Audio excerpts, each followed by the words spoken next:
Have you ever faced a situation where your first instinct was to react,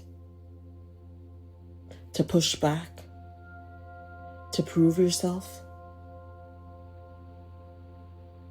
Maybe someone wronged you, criticized you, or challenged you, and every part of you wanted to fight back.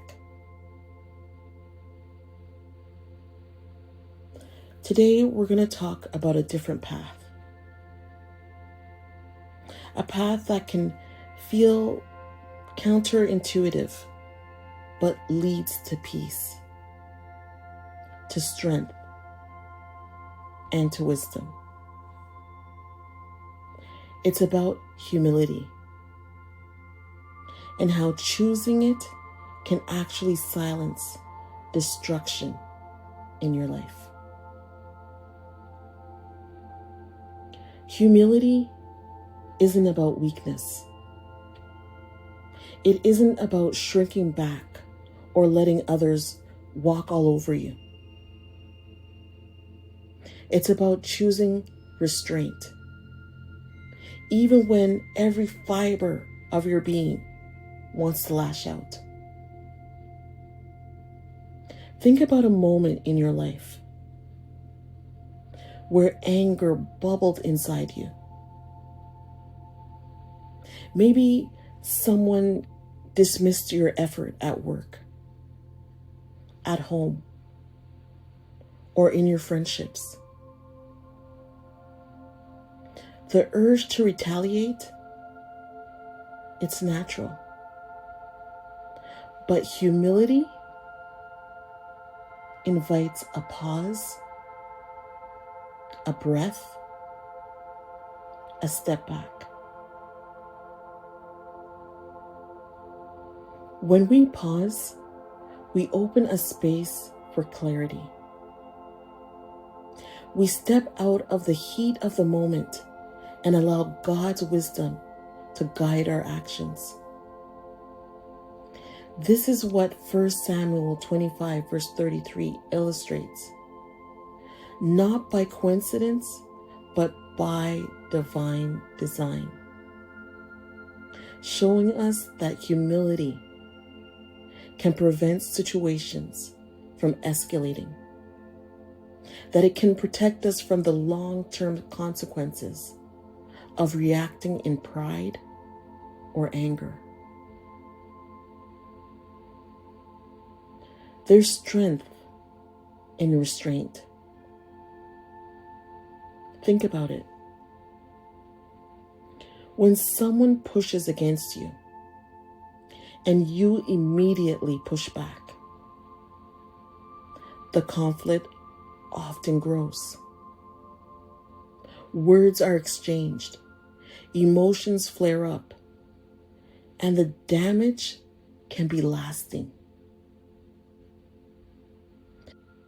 Humility isn't about condoning what's wrong or pretending hurt doesn't exist. It's about controlling your response, acting with wisdom rather than impulse. Picture this. You're in a disagreement, and your mind is spinning with all the things you want to say. But instead of firing them all off, you choose to pause. You pray. You reflect. You measure your words. That single moment of restraint, humility, can prevent destruction, preserve relationships, and even teach others the power of calm. It doesn't always feel like the easy path.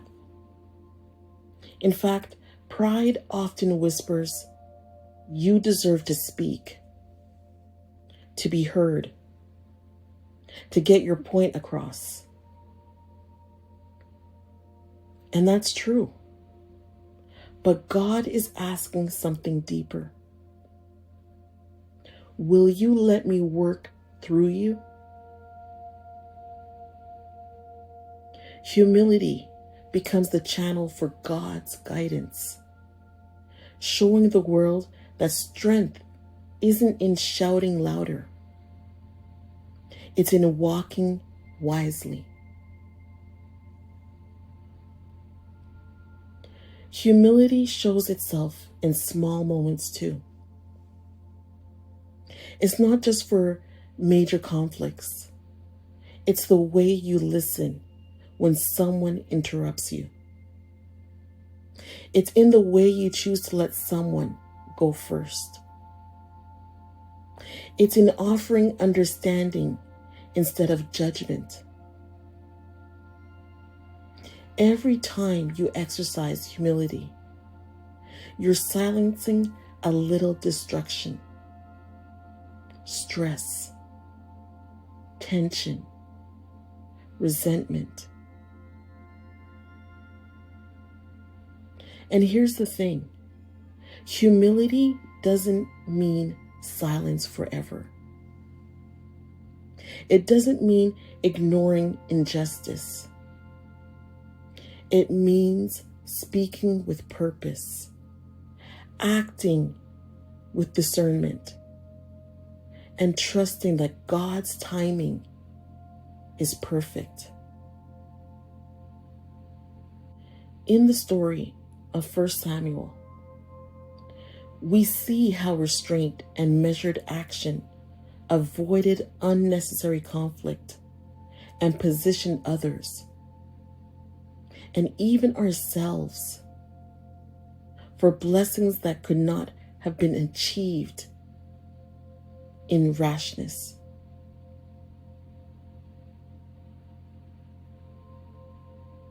Choosing humility requires battling your own impulses. Pride, hurt, and anger all whisper to us, asking, why should you hold back? But in holding back, in leaning in humility, you're not giving up. You're gaining a longer, steadier view. You're stepping out of the short-term fight and into a life that reflects God's peace. Take a moment to reflect. How often have quick reactions caused consequences you wish you could undo?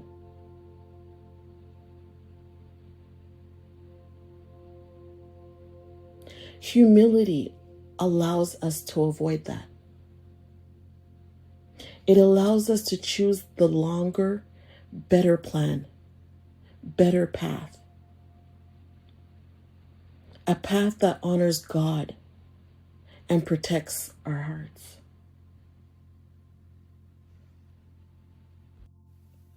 Here's where I want to speak to you directly. Life will test you.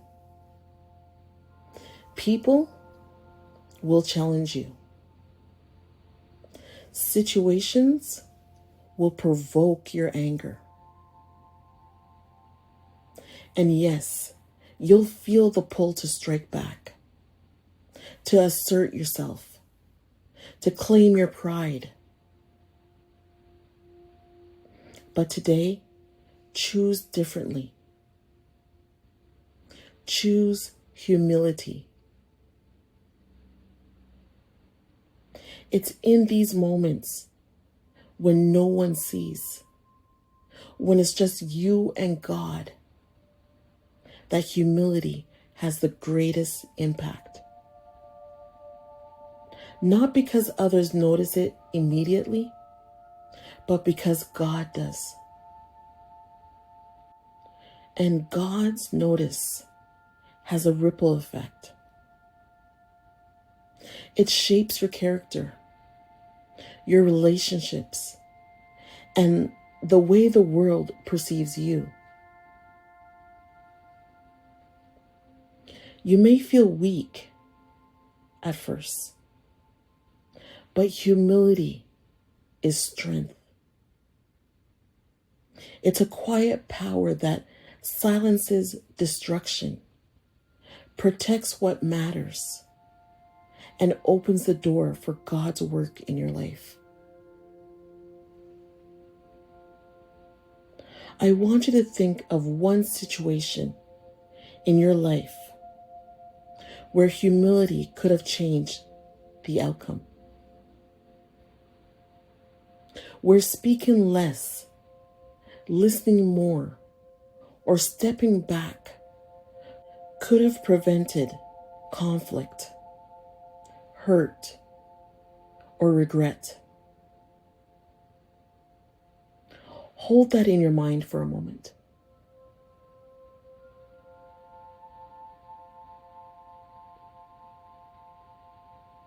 Consider what would have happened if, instead of reacting,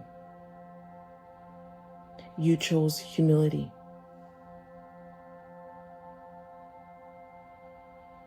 How might that have shifted everything?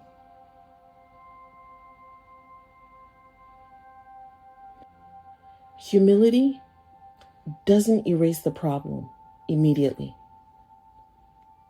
It doesn't change the past, but it changes how you move forward.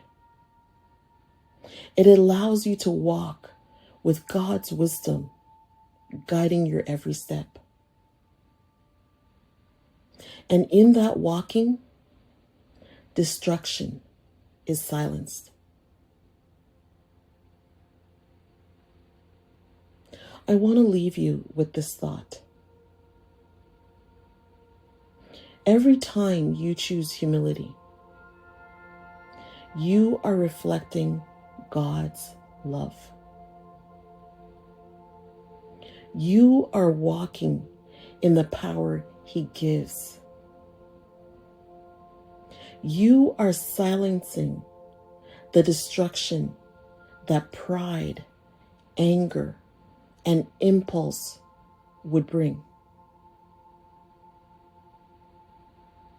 And over time, those moments of humility build a life that is strong, wise, and at peace. Remember, humility isn't weakness. It's not giving in. It's not pretending you don't matter. It's the choice to act in alignment with God's will, trusting Him with the outcomes, and allowing His guidance to direct your steps. And as always, let this spark carry you, one step, one moment, one breath at a time.